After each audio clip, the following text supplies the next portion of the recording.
People, welcome to Amsterdam. This is my home city, so I hope you feel at home. I'm going to talk about eSports today, but just first to let you know that the headquarters of this company, Newzoo, is located in the center of Amsterdam, and we're in the center of Amsterdam now. And I would recommend having a walk to our office because it goes straight through the red light district, and then you'll hit our office. So even the walk over should be a lot of fun. And we feel, well, partially responsible for your happiness here at this event and your health as well. Because we at Newzoo, we love toilets. We think that's very important. It's a place where we all come today. So a good old Casual Connect tradition is that we sponsor the toilets, and you can all win so champagne by answering the questions which are in the toilet. So when you're in the toilet, please think of Newzoo. But back to eSports. That's my responsibility here.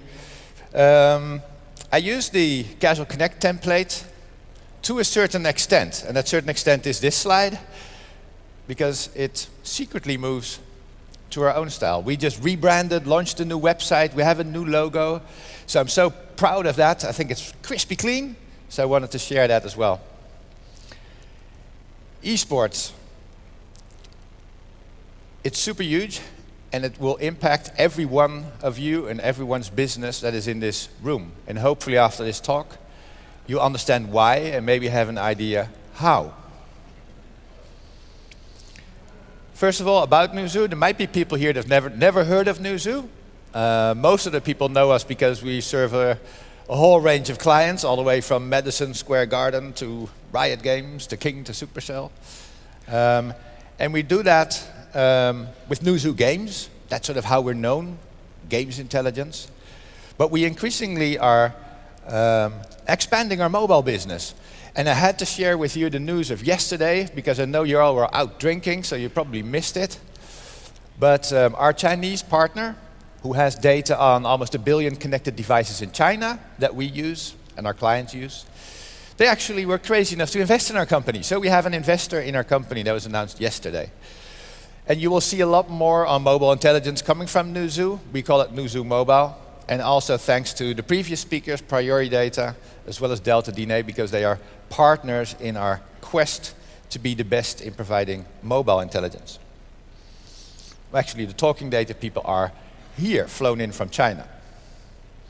That means that since yesterday 5 p.m, for the first time we have a serious board. And me as a founder of a company, that's a big moment. My company is serious, I've got a board. And this is the board. And Michiel Mol represents the games, William Mobile, and Ralph, and that leads to eSports, is the founder of ESL. And he's on the board of Newzoo. And it shows that we're not only going for mobile, but we're very serious about this eSports thing. So back in 2013, press were talking about PlayStation 4 and about the Xbox One coming up. And at that time, we put out a white paper called PC Gaming Power to the People. And we felt that, you know, the consoles were a bit overexposed because the real innovation was happening more on the PC front. And we had Twitch contribute and ESL, and they were small companies. Well, at least ESL was relatively small at the moment. They've been doubling headcount every year now. We were very early on the eSports scene. We were talking about eSports and streaming before others were. And we're proud of that. And it ensures that the model behind our reports is super complex, super granular. We worked now for 2 years on that model. So when we shout out high numbers, please realize there's a big database behind it that pushes that up. One thing we need to do is to track Twitch. That's what we've been doing. And now we have the second edition of our eSports Global Report just out and putting the data in a cool dashboard. So treating eSports just as seriously as we're doing games as a whole. But why eSports matters. And I always tell to my colleagues, you know, in a presentation, you should always start with the conclusion. There should be a very good reason if you don't, because people will drop off if you build it up towards the conclusion. So here's the conclusion, why eSports matters. And there's a famous quote here to the left. Driven by the convergence of games and video, games are evolving towards cross-screen transmedia franchises. Beautifully said. That person also said that it's the biggest thing to hit the games industry since the launch of the iPhone in 2007. It's the biggest disruptor. And I'm a bit narcissistic. It was me that said that. That was quite some time ago. But here's why esports matters. So we're all in the games business. We talk about gamers as our target group. Esports has taught us that there's another group, which might be a lot bigger, the viewers. We all know that, for 10 years now, gaming is only second to music on YouTube, and we don't understand why our kids watch all the Minecraft videos, but we knew that. But now with live streaming and all the creators on one side, the viewers, the gamers, we're getting to a point where we think, hey, it's more connected than we previously thought. These are not two worlds. So those are the viewers. And there's a third group, and those are the creators. So you can see in the blue circle that there are people that play the game and watch the game, but there are also people that only play the game, don't watch. And there's a lot of people that watch competitive games but do not play. And hey, that's what the intro said, that's like sports. I don't play basketball anymore, but I do watch a lot. I'm one of the viewers in that sense. And creators, there's a lot of influencer marketing companies here, and those are here to help you reach the creators, the people that broadcast content towards the viewers that in the end might come and play your game. So traditionally, the gamers is where we earn our money. They spend money in our game or on our game. That's how we pay the bills. The creators, that's the modern marketing. We want influencers to market ourselves. But today, we're realizing the viewer audience, that's the big opportunity. That's the opportunity of new revenues at the moment. And that's something that eSport is teaching us. And that's something that I want to make clear and hope you will all grab. If you look at the eSports economy or ecosystem, we spent some time segmenting it. It looks very logical, but that's with a lot of things that are complex. The end result looks very simple. So all these different type of companies make up the eSports ecosystem. And they're all pushing it up to new heights. And in terms of audience, you've seen figures from Newzoo most probably, but we see a bit more than 100 million people as eSports enthusiasts. So they watch at least a couple times a month and or actively play competitive eSports titles. And the occasional viewers, another 100 million, they just tune in for the big championships. And to be honest, I'm sort of an occasional viewer, to be honest. So I'm in that group. The interesting thing is that we found out that a lot of those people never play the games. And if you look at data, those people skew a little bit older. They're sort of like me. And they have a higher budget. That's maybe not like me. But it's a completely different audience that has an enormous buying power. So that's part of the opportunity is in the non-frequent viewers of the game content. The most of the esports enthusiasts are in Asia, particularly China, that has more than 50 million people tuning in regularly to esports. More about that later.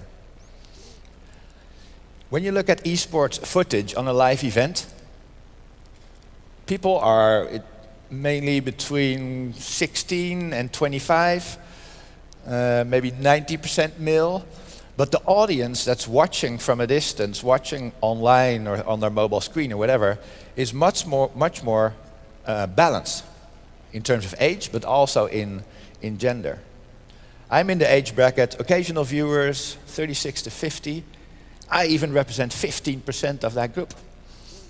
That's cool. I feel at home. So how much money is there going around? As you might know, the sports business makes about 130 billion a year. Well, this is where esports is. Almost 500 million a year going around in that economy. Expected to grow to about 1 billion in a couple years. The majority of money is contrary to some common belief, not generated in Korea. That was a long time ago. That was back in 2007. Things have happened there. Gamers are not allowed to play games after midnight.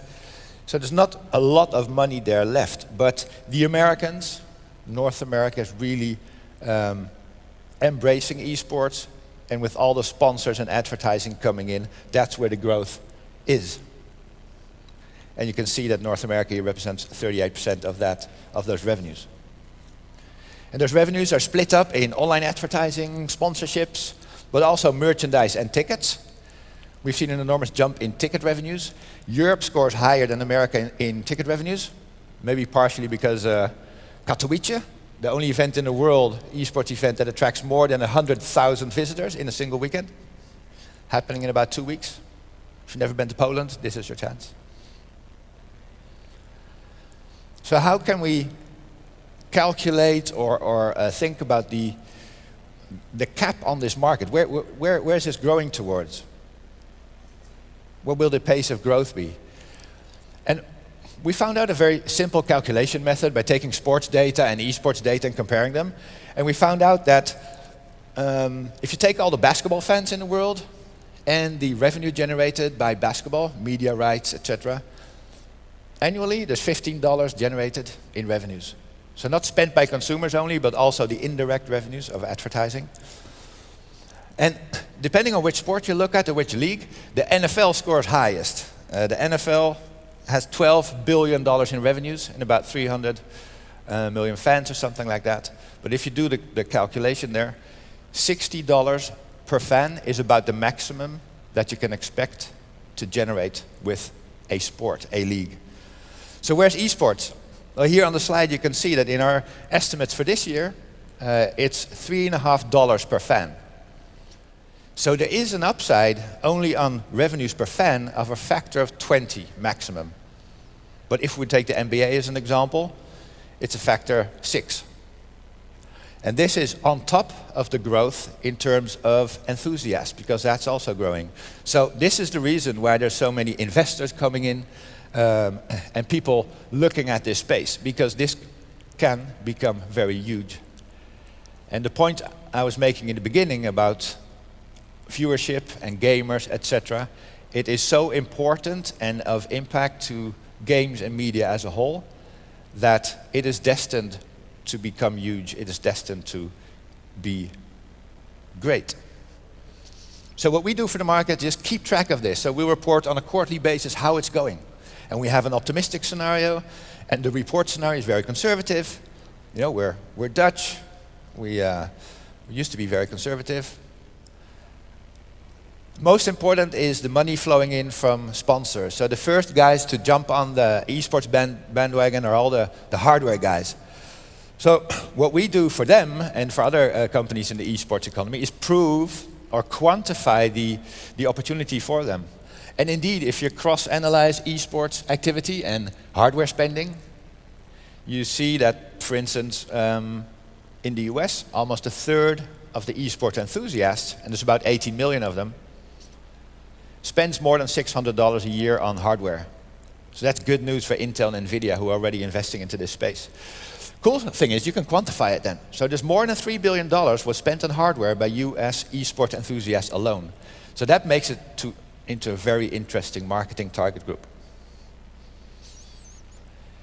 And because there's so many sponsors and companies that are now looking into this space, we do all kinds of analysis, including for payment providers. Because it turns out that there's that esports enthusiasts spend 3 times more on digital media subscriptions like Spotify than an average gamer or an average person. So there's a lot of potential for companies like Amazon, but also online payment services. And I found this very striking because the main sponsor, and Arne, correct me if I'm wrong, of the Cologne event of ESL, one of the main sponsors was PaySafeCard. And this research was done afterwards. I'm not sure if this is the effect of that sponsorship. I cannot hardly correlate it.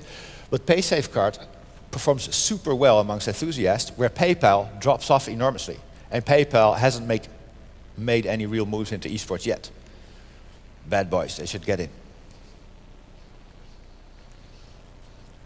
So what about the future of esports? And this is, I had the honor to be in San Jose at an esports event organized by ESL. This is Ralph, founder there, and he was sitting at the dinner in between courses playing around with his VR glasses, thinking about the future of esports. But I don't think it's the biggest issue is how are we going to put VR into esports, but it's more technical things that we can learn from sports. If we want it to be really big, we need a higher frequency of events.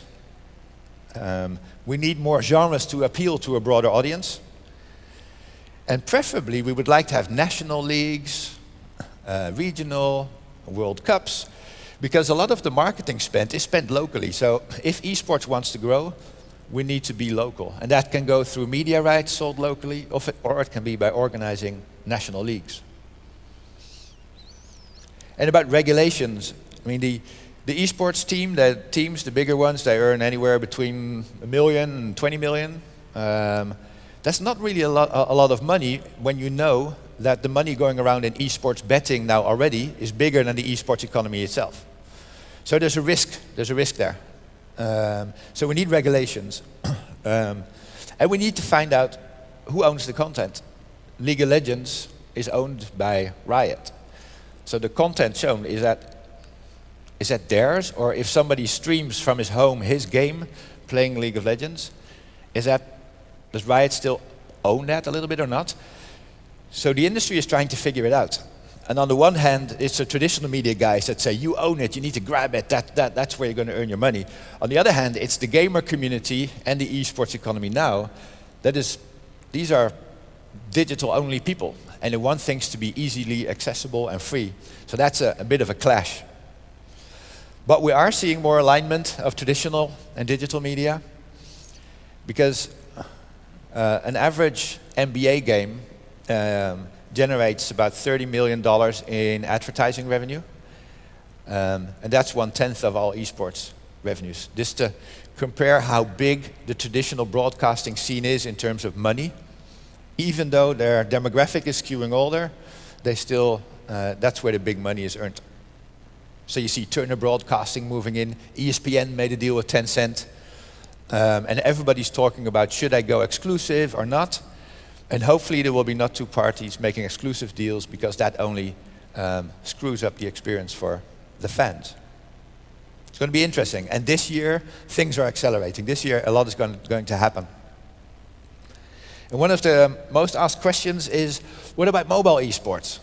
Because Vainglory is super cool, and they receive a lot of funding. A MOBA.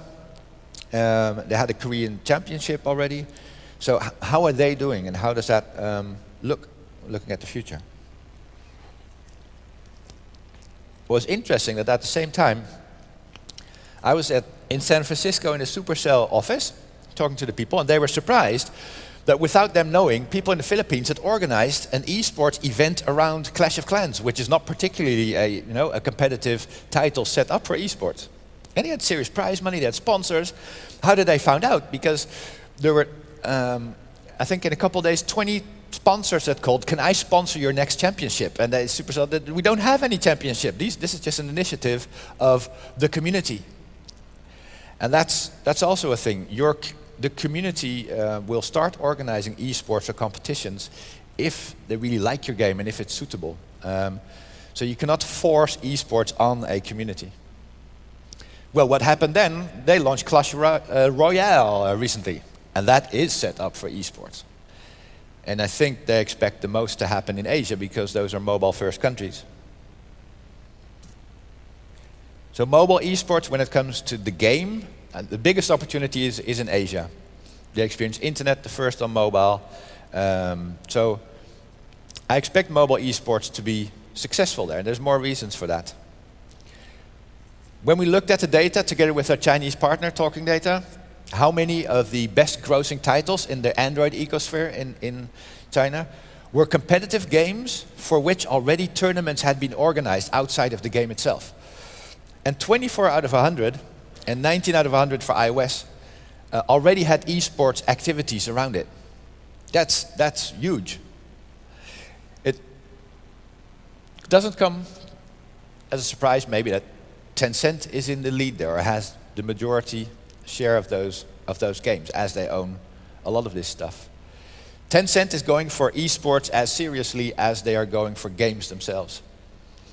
Asian companies have the tradition of wanting to own more of the value chain. We're here in the West, we are developers. We make games and we publish them and that's it. No, there you want to own the channel, you want to own the community. I don't know if you know this, but Tencent doesn't spend any RMB or dollar on marketing for the mobile titles in China, nothing, because they have their QQ community. They're community driven. But all interesting stuff, but I believe in Asia, mobile esports will be big. In the West, mobile screens play a different role. They play a role of watching esports. I'm a fan of Rocket League, but when I'm in a tram, I can't play Rocket League. But I like to watch, and watching on my mobile screen, watching that game gives me almost just as much pleasure as playing it. And that's where it becomes strategic for game companies. Because I remember the days that companies would ask me, how do I need to port my game to every screen? Because I want to have a cross-screen strategy. And now people are realizing, oh no, it's video is solving that problem. That's my mobile screen, fun entertainment is video. And on the other screens, I have people play. Very strategic and important. And there's another relationship with mobile. It turns out that 96% of the esports fans worldwide also play mobile games. Maybe not so surprising because they're all into the new digital stuff. But they're big spenders as well. I mean, there's on average 56% of people do not spend anything on mobile games when they play. But that's only 26 for these people. So these are the big spenders on everything digital. So even if your game is played on PC, they watch on the mobile screen, they have money to spend there. So maybe not on your game, but maybe you can get them to spend around your stream or something. And that starts to spark the opportunities that I started off with. So I think esports it's cross-screen entertainment. That is what it is about. And I'll go further than that. It's the ultimate form. What we are doing with games and esports and all the streaming is bigger and way advanced than what movie IP is doing or any other type of media. We're ahead. They're trying to move into make things interactive. We are born interactive and we're just going towards video and all other media. So this is really disruptive stuff. On the one hand, on one screen you have viewers, fans, you have players there of games, people streaming, people creating cool stuff. And then the other screens, people might view the stuff made on the first screen and the other way around. So it's going all ways. And games, video and hardware in between run across all screens. It's heaven. It's pretty big. And in the end, everything comes down to giving power to the people. This whole esports space, the streaming space, gives tools to people to create. You can watch whatever game you want from your neighbor or the pro athletes. We're giving with this whole movement as much power to the people as we can. And that is something that is different than traditional media and is disrupting that space as we go. So I would go as far to say that Trivia Crack is in the same bigger trend. It's all the same. Trivia Crack, is that a great game? No. Is it great fun? Yes. People deliver the content. People moderate. It's their thing. Power to the people. People stream their good answers. They show it. I would never respond to a request of friends to play a game through Facebook or whatever. But if I get a request and a friend says, I paused my game, I'm just one score away from a record, do you want to watch me do it live? I'll immediately click, I'll watch.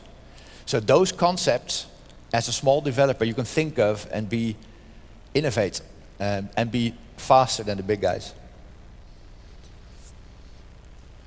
Will FIFA be an esport? Yeah, EA is going for it. It will be an esport.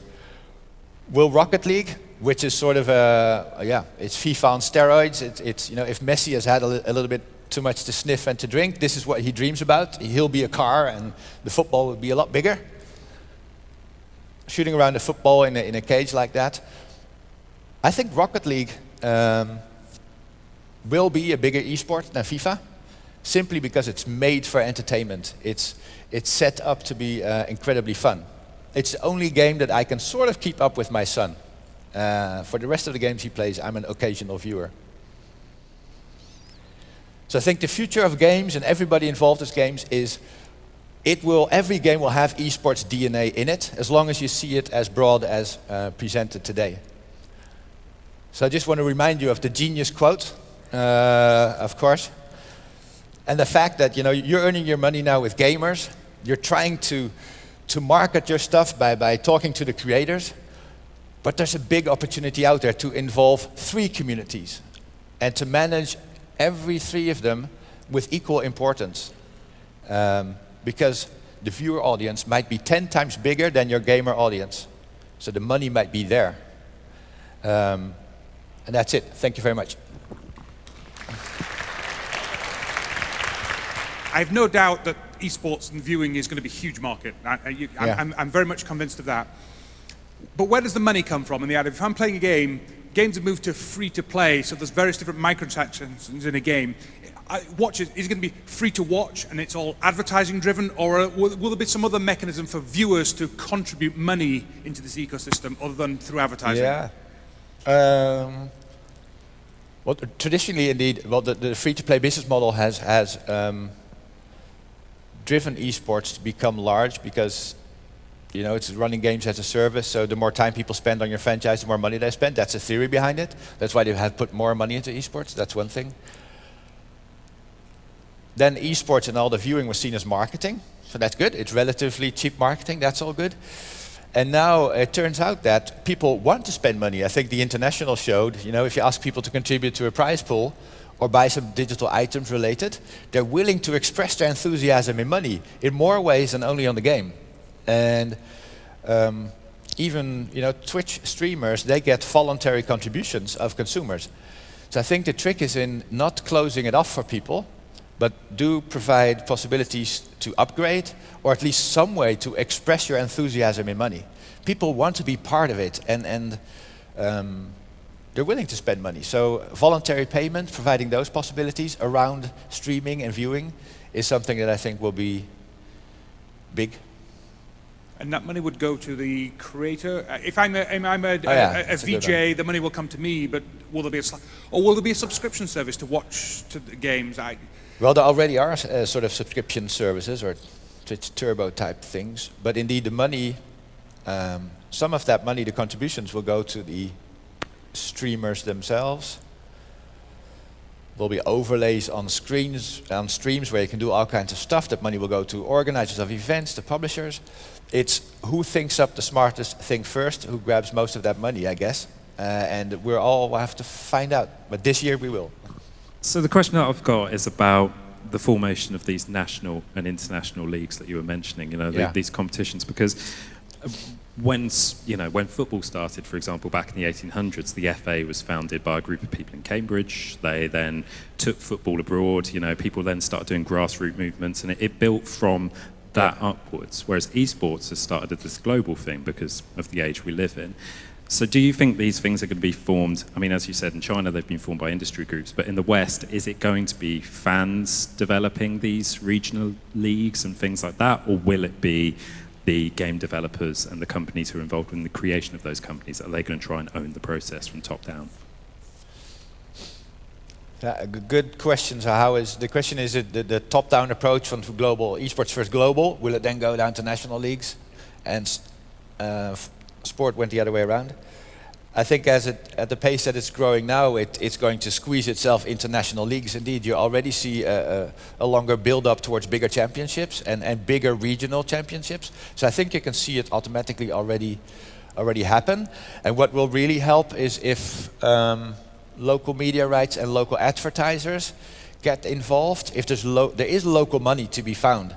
I think it's just waiting a little bit until esports and the number of professional gamers is big enough that we can have that frequency of events happening on a national level. I'm confident that it will be structured in a similar way. Yeah. Also, can I get your ID so I can add you on Rocket League? Just because I like Rocket League. Sorry, Rocket League, I heard? Yeah, can I get your Rocket League ID after this? Because I just want more people to play with. Yeah, it's cool. It's X Warman X2, something like that. Yeah, I'll get you. Okay, we've officially run out of time, but if you like what this guy says, come back in an hour's time, because you could be part of the panel at about 3:30. Yeah, together with eSell, Fnatic, and Twitch. It was super cool. Okay, well, thank you very much, Peter. That was awesome. Thank you.